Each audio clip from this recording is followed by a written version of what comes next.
ស្វាជីនៅសតបករណាអនុបានស្គាល់ទៅជាបតានមោទនីវិធីរួចហើយក៏សូមអរលោកតាជាស្រាប្រៃសន្តា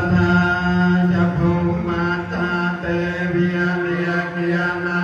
ទេកាបញ្ញណោអនុមោទតចេរារាកន្តសាសនំអាកាសន្តាចភុមាតាទេវិនិយគិយនាទេកាបញ្ញណោអនុមោទតចេរារាកន្តលេកិយណោអាកាសន្តា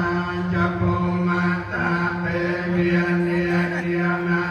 ទេកាបញ្ញណោអនុមោទតចេរារាកន្តមេតាបេតុរាអាកាសន្តា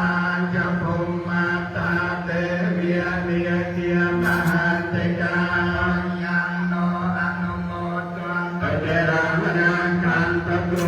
បជាអាចារ្យោអាកាសន្តាចភុមាតាទេវិនិយគិយនាទេកាបញ្ញណោអនុមោទតចេរារាកន្តញាតាយោអាកាសន្តា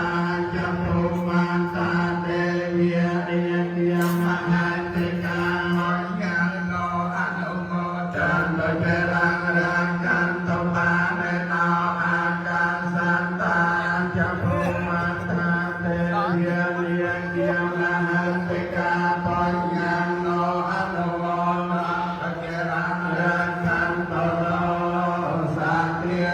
រៀននឹងសូឡាយើងបានធ្វើហើយព្រះគុណហើយសូមសាជាបងទៅផងឯណាជួបមេតាបៃតាខ្ញុំជីនោមនឹងជីតាគ្រូអាចារ្យអោបងញាតណាស់ក្រុមនេះគុំមកជាជុំទទួលផល